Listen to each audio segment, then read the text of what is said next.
So no BTS today, but you do have KJP. Thank you. Thanks, Peter. I worked on that. I mean, is the president satisfied with the FDA's response in this crisis? Yes, he's satisfied. Work to be done. Okay, another big topic. When are you guys going to admit that you were wrong about inflation? No easy questions today, huh? The Treasury Secretary says that she was wrong, so why doesn't anybody here at the White House? Okay, so look, what the Secretary was pointing out, this is talking about yesterday when she was doing her hit, with her TV hit with CNN, is that there have been shocks to the economy that have exacerbated inflationary pressures, which couldn't have been foreseen 18 months ago, Why including, well, I'm trying to answer your question. Hold on.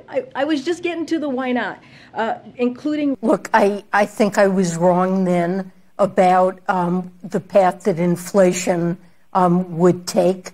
As I mentioned, there have been unanticipated and large shocks to the economy that have boosted energy and food prices and supply bottlenecks that have affected our economy badly, that I at the time didn't fully understand. Just that I understand, the Treasury Secretary says that she was wrong, but the White House was not wrong about inflation. Here's the thing: we have achieved a historic recovery through an extraordinary. Just to follow up on the rest of the front row, who decided after 6 or 8 weeks? You said that, and hopefully the back row hears. Well, who is the person in the West Wing who decided after 6 or 8 weeks that this baby formula shortage was finally something that somebody should tell the president about? Look, again, I have to go back and talk to the president. I did not hear him take questions or answer any questions to all of you. And so I want to do my due diligence, right, as his spokesperson to make sure that I have a conversation. How serious does an issue have to be before it's brought to the president's attention? So let me just lay this out, because I think this is really important. And I've said this multiple times. The reason that we are where we are with Abbott in this facility, with the baby formula in this current situation, and we have seen production go up, again, the graphs that I showed, and that has happened because of our involvement in what we were able to do.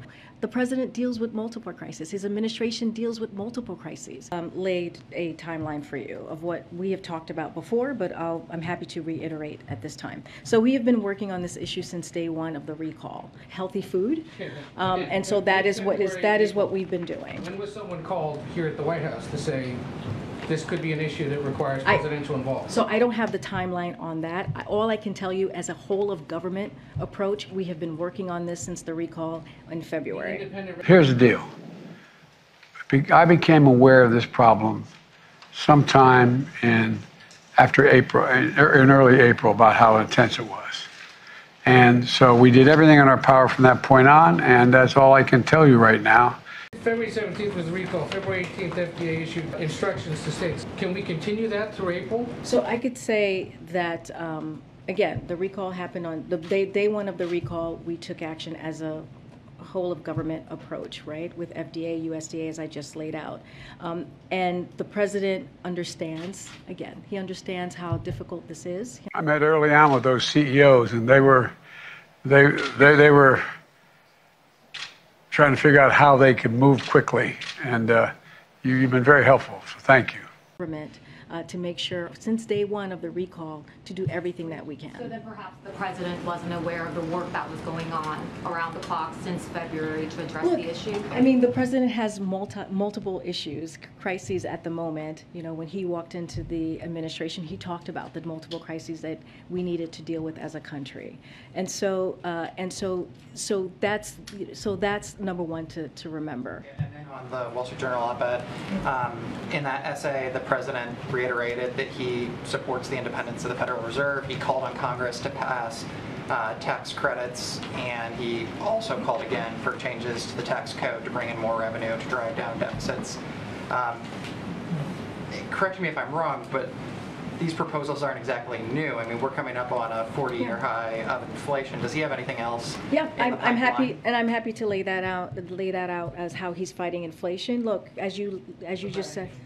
Yeah, well, I mean, let me just tell you what we have been doing and what we will continue to do and what we know is important in order to fight inflation. A historic release from strategic petroleum reserves this president has done to really attack inflation. We understand that there's more work to be done. We understand what families are feeling right now, but we are doing the work. We see what this administration has done, this whole of government approach. You're doing this now on June 1. If he knew No, about this in we have April, been doing no. We have been doing this a whole of government approach since the recall. Yeah, that but is the what, Consumer and it's not, Protection Act but wasn't it's invoked until last month.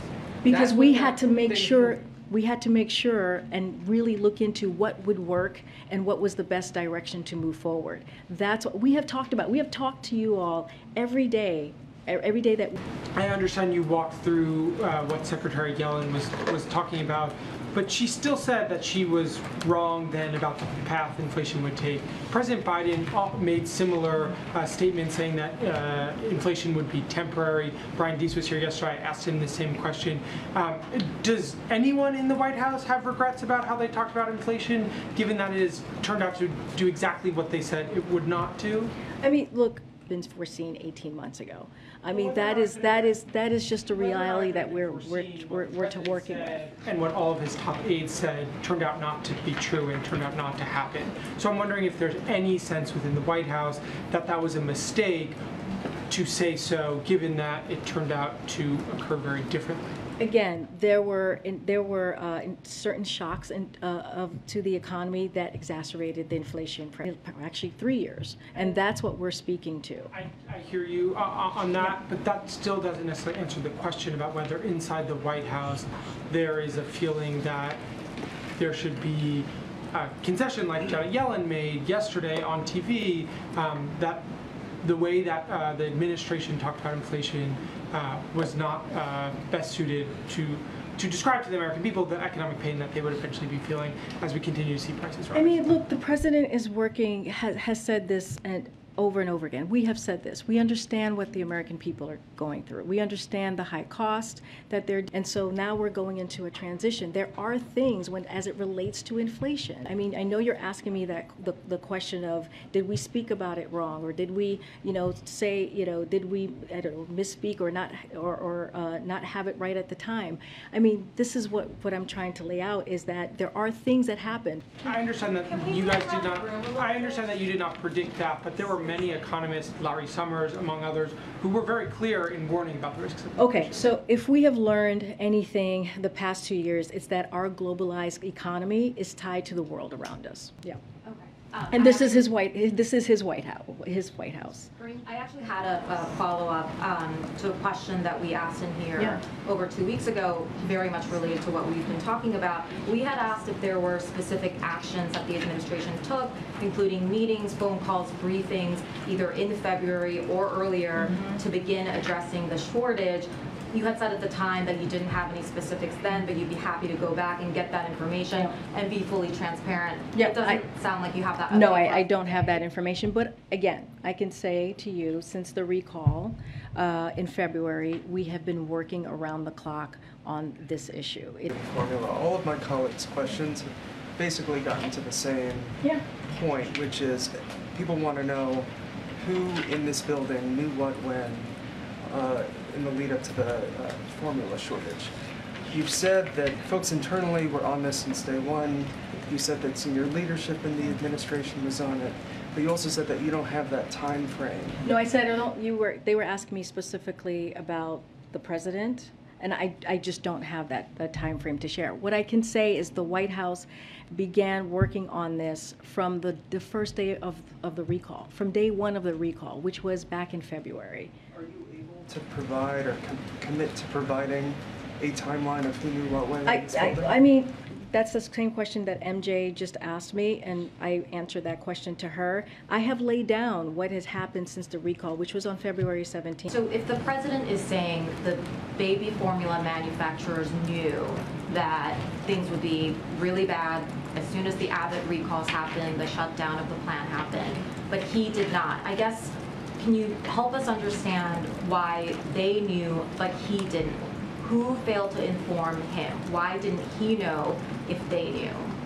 So again, what I will tell you is that we have been working on this issue from day one since the recall. You know, what you hear from the president is his frustration with the issue itself.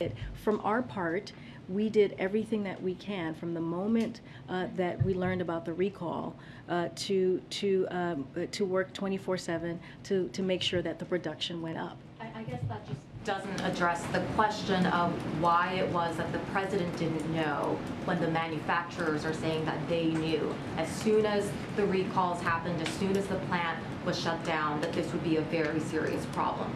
Was there a breakdown in the process here? Did somebody fail to inform him? Look, I have not spoken to the president. I know that he just said that a few moments ago, so I would have to talk to him about the April date.